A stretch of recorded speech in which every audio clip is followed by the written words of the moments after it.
welcome to this deep dive. Today we're pulling back the curtain on something really fundamental to your well-being, the quality of healthcare you receive. We're going to explore the sort of unseen scaffolding that supports patient care. You know, how standards are set, who enforces them, how hospitals actually meet them. And crucially, why your engagement, especially your trust in the medical plan, is maybe a surprisingly powerful factor in your own recovery. Exactly. For this dive, we've gathered insights from, well, quite a range of sources.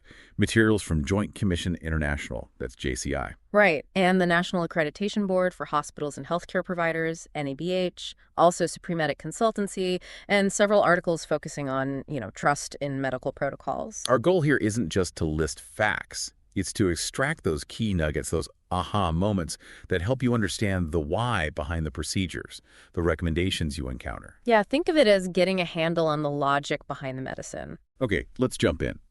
So, starting right at the beginning, why do we even need standards in healthcare? Isn't the goal just, well, good care? Fundamentally, yes. The goal is the safest, highest quality care for everyone. The JCI mission really highlights that, affirming those highest standards for all. But it's not that simple.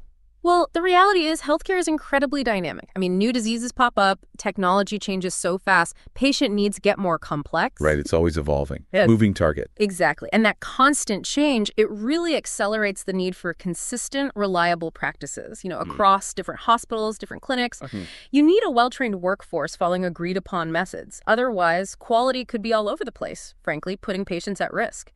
So standards provide that essential blueprint for consistency, for safety, especially in this constantly shifting landscape. And this is where healthcare accreditation slots in, right? It sounds quite formal, but what's it really trying to do? Think of accreditation as the mechanism to verify that a healthcare organization is actually meeting those crucial standards. Okay.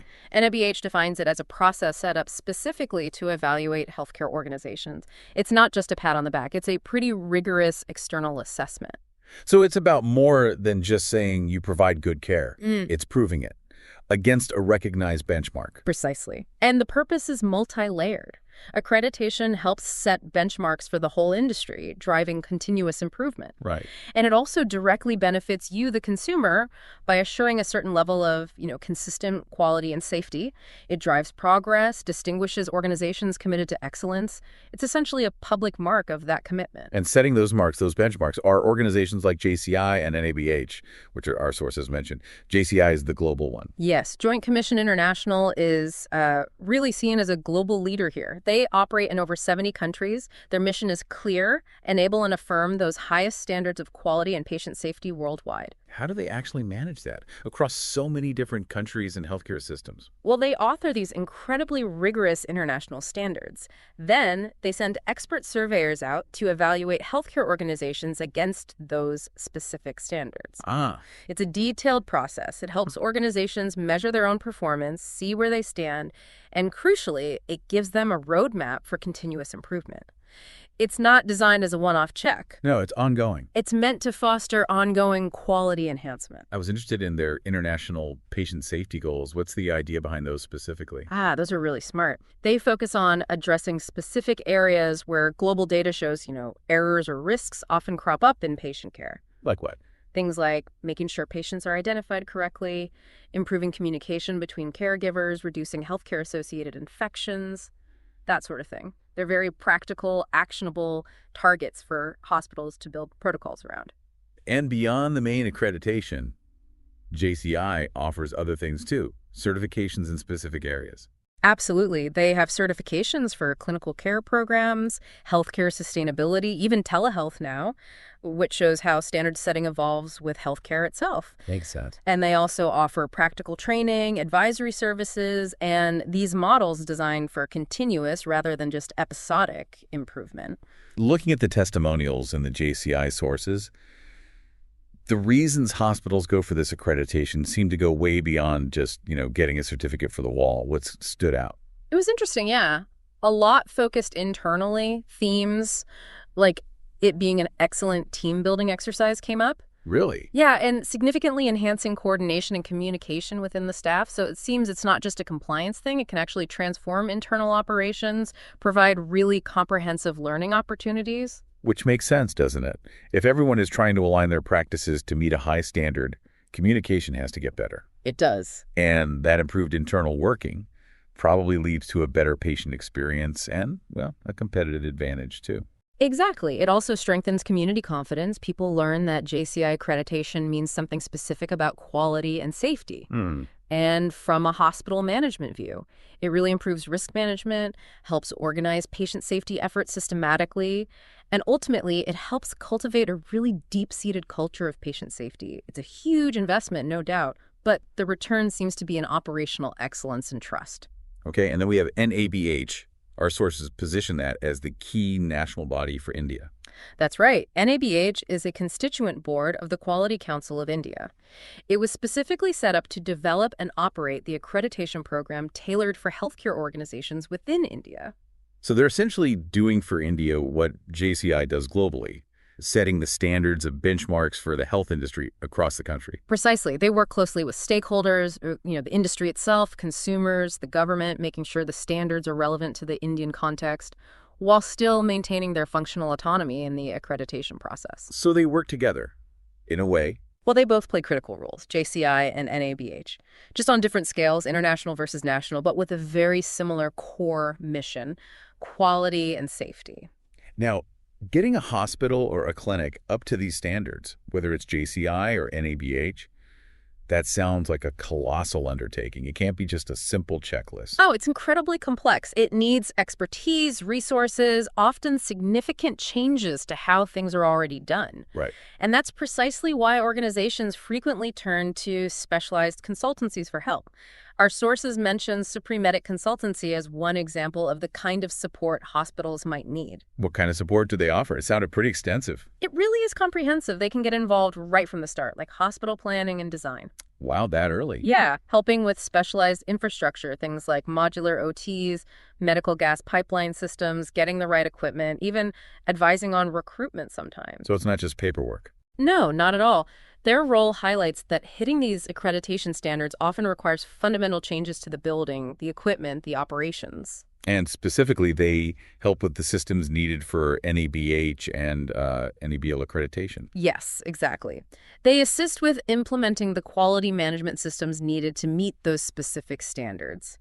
NABL, just for clarity, focuses specifically on accrediting labs testing and calibration labs, including medical labs. Ah, okay. So they help ensure the hospital's labs also meet those high standards. It's all interconnected. Okay, so the picture's forming. Global and national bodies set standards, hospitals commit to meeting them, maybe getting expert help. But how does all this sort of backstage work actually show up in the care you receive when you're the patient? Right, that's the crucial link. It shows up through medical protocols. Protocols are the tangible output, the practical application of all these standards and accreditation efforts. They are the standardized care pathways healthcare professionals are trained to follow. What exactly is a medical protocol then? Is it just a loose suggestion, like a nice to-do? Far from it. Protocols are detailed, standardized sets of guidelines or procedures for diagnosing and treating specific conditions. Okay. And the sources really emphasize this. They are designed by healthcare professionals, and they're informed by regulatory bodies. They aren't based on just one doctor's intuition on a particular day, although clinical judgment is always vital, of course. So they're based on something more solid, evidence. Absolutely. And this is really crucial. Protocols are fundamentally based on the best available evidence. That means global and national clinical research, accumulated experience, and they're constantly reviewed and updated. So they don't get stale. Exactly. Yeah. When a doctor follows an Indian guideline, say from ICMR, or an international one from WHO, or protocols developed by leading institutions like AIS, they are implementing evidence-based care. Right. Hospitals then embed these into their standard operating procedures, their SOPs, and nurses, technicians, everyone involved is trained to adhere to them. Can you give us a concrete example, make it feel real? The chest pain one from the sources was quite clear. Yes, that's a perfect illustration. So someone comes into the ER with chest pain. A good protocol doesn't just say, check it out. No. It specifies precise steps, Get an ECG within 10 minutes of arrival, immediately draw blood for specific tests like troponin, administer oxygen, and maybe specific medications based on that initial assessment. Okay. And then it outlines the decision points for what happens next: admission to a cardiac unit, maybe referral to a specialist, or discharge, all based systematically on the findings from those tests and the patient's symptoms. It's a step-by-step, evidence-based plan designed for rapid, accurate diagnosis and the right initial treatment. Okay, I definitely see how standards lead to protocols and protocols guide the actual care. Yeah. Now let's get to that trust part. Why is it so important for me as a patient or maybe a caregiver to actually trust this system, trust these protocols? This is where it gets really interesting, and maybe a bit counterintuitive for some. Trust isn't just a nice to have. The sources strongly suggest it has a direct, measurable impact on your health outcomes. Well, when you trust the medical team and the plan they're implementing, which, remember, is based on these rigorous protocols, it fundamentally changes the dynamic of your care. Okay. It fosters a stronger doctor-patient relationship, one built on open communication, cooperation. This trust makes you much more likely to actually adhere to the treatment plan. Ah, right. Taking the meds, doing the exercises. Exactly. Taking medications as prescribed, following advice on diet or activity, and consistently following an evidence-based plan. That is strongly correlated with improved physical and mental well-being, faster recovery, reduced anxiety, even a better quality of life. Mm-hmm. The sources make a really powerful point here. Trusting the system is easier when you understand it's actually designed for your safety and recovery. You're not just passively receiving care, you're an active participant in a carefully designed recovery plan. So the protocol provides the safe, evidence-based path. Yeah, And trust helps you actually walk that path effectively, follow it through. that's a great way to put it, exactly. The protocols themselves aim for better, faster diagnosis, fewer complications, more efficiency.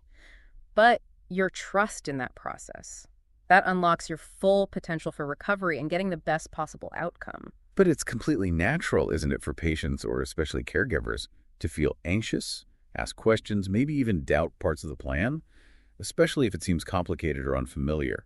The sources mentioned some common doubts. They did, and it's really important to acknowledge those. Doubts like, why are they doing so many tests? Yeah. The protocol answer is that each test isn't arbitrary. It's usually designed to rule out specific risks or confirm a diagnosis as quickly and accurately as possible.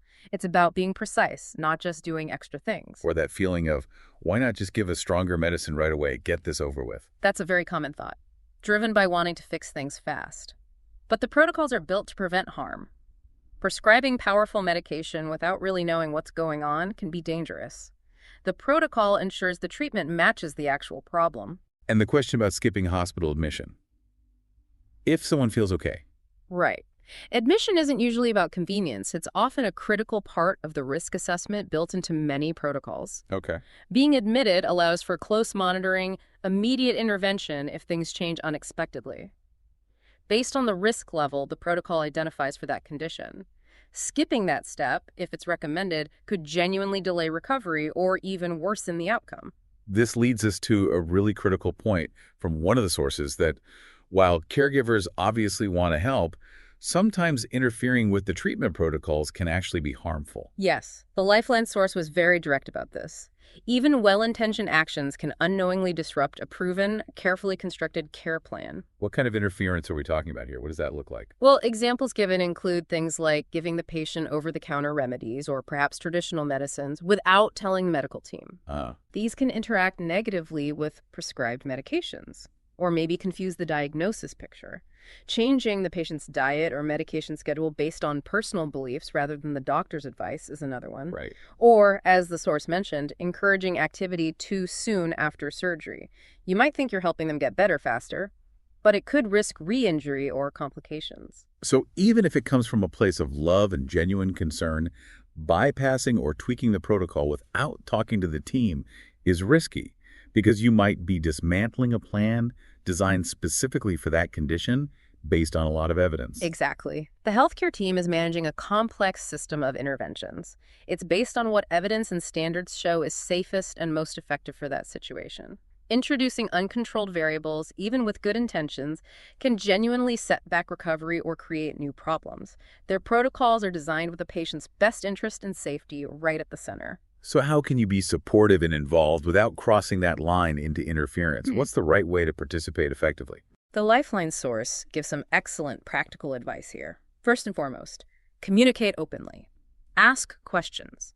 This isn't about challenging authority, it's about understanding why things are being done. What kind of questions are helpful? Not confrontational, but helpful. Simple, direct ones work best. Could you explain the purpose of this particular test or this medication? What are the next steps we should expect in the plan? Are there any side effects we should watch out for? Questions like these show you're engaged and help you understand the protocol they're following. It sounds like the key is being an advocate for the patient by providing good information and asking clarifying questions, rather than trying to be the ultimate decision maker yourself. Precisely. Unless, of course, you hold specific legal authority, like a designated caregiver or power of attorney. Your role is invaluable in giving accurate information about the patient's history, their symptoms, their concerns, and expressing worries you might have. But you rely on the professionals for the actual treatment decisions based on their expertise and the established protocols. And sometimes the most impactful support is actually the simplest. Yes, follow the doctor's orders precisely. That means making sure the patient sticks to the medication schedule, follows any dietary or activity restrictions, gets to appointments, and just providing emotional support. That's huge for well-being and recovery, too. What if you have a genuine, significant concern? Maybe you see something that worries you about the care. How do you raise that respectfully so it's not seen as just interference? The source suggests doing it calmly and directly. Talk to the doctor or the nurse involved. Frame it around your observations or feelings. I've noticed this unusual side effect. Could you review if this is expected or if maybe something needs adjustment? Okay. Or perhaps, I'm a bit concerned about the patient's comfort, a specific symptom. Could we discuss if there are other options we could explore within the overall treatment plan? And what about getting a second opinion? Is that considered interfering with the team's protocol? The source frames it as generally acceptable if you feel really uncomfortable or uncertain, but it emphasizes how you do it is important. It shouldn't disrupt ongoing critical care. Ideally, you discuss your desire for a second opinion with the current team first. Sometimes they can facilitate it, or maybe address your underlying concerns in a way that makes it unnecessary. The goal should be to gain confidence in the recommended approach, not just to reject the current plan. It's about feeling comfortable with the trusted process, and that involves transparency. That makes so much sense. So trust isn't passive acceptance. It involves active understanding, clear communication, and cooperation. Yeah. All within a system that's actually designed for safety. Exactly right. It's a two-way street. You ask, you listen, you participate by following the plan. The medical team explains, they listen to your concerns, and they implement care based on validated protocols. Well, this deep dive is really, I think, laid out the different layers involved in ensuring quality healthcare. It's quite a system. Yeah, we've traced it right from the global and national bodies like JCI and NABH, setting these rigorous standards through the immense effort hospitals put in, often with expert help, to meet those standards. And then, crucially, how all of that translates into the medical protocols that directly guide the care you receive at bedside. And the central thread, connecting it all to your personal outcome, seems to be trust. Trusting that these protocols built on solid science, research, real-world experience are designed for your safety and recovery. And that your active, informed cooperation within that framework is really key to leveraging all its benefits. Your role as an informed participant, asking those questions, understanding the logic, cooperating with the team, that really completes the picture of high-quality care, doesn't it? It absolutely does. So here's something maybe to take away and think about. In a world just overflowing with medical information, sometimes conflicting advice, how does understanding that your healthcare is guided by structured, constantly reviewed, evidence-based protocols, and that your trust actually empowers that system, how does that change the way you approach health decisions and conversations with your doctors and nurses?